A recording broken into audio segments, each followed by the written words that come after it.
ঠাঁই করবেন, এমপি মন্ত্রী হবেন, তার কি কোনো মূল্য আছে? মূল্য কিন্তু নাই। আর যদি নাই থাকে তাহলে আপনারা কেন এই দৃষ্টান্তগুলো বাংলাদেশে স্থাপন করছেন 5ই আগস্টের পর থেকে?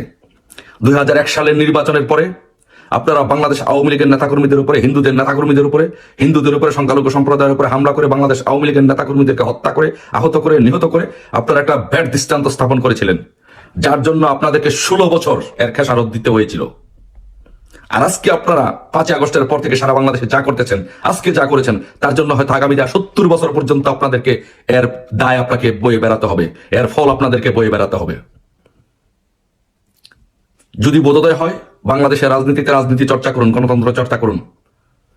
মানুষের গণতন্ত্র হরণ করা, মানুষকে পিটিয়ে হত্যা করা, নারীদেরকে বিভস্ত্র করা, এই হায়নাদের মতো, পাকিস্তানিদের মতো এইভাবে কাজ করা থেকে বিরত থাকুন, নয়তো পরিণতি খুবই ভয়াবহ হবে। আজকে যে জঘন্য কাজকর্ম করেছেন, মেয়েদের উপরে হামলা করেছেন, এর তীব্র নিন্দা এবং প্রতিবাদ জানাচ্ছি। ইনুস গং এদেশ থেকে পালিয়ে যাবে, কিন্তু আপনারা পালাতে পারবেন না। তাই এর পাল্টা জবাব নেওয়ার জন্য প্রস্তুত থাকুন ইনশাল্লাহ। বাংলাদেশ আওয়ামী লীগ কোনো পাট গাছ নয়, বট গাছ, ইচ্ছা করলে উড়িয়ে দিতে পারবেন না। দেখা হবে রাজপথে, প্রস্তুত থাকুন সেই পাল্টা জবাব নেওয়ার জন্য। দেশবাসী, আপনারা যে যেখান থেকে ভিডিওটি শুরু থেকে শেষ পর্যন্ত দেখেছেন, আপনাদেরকে অসংখ্য ধন্যবাদ জানাই।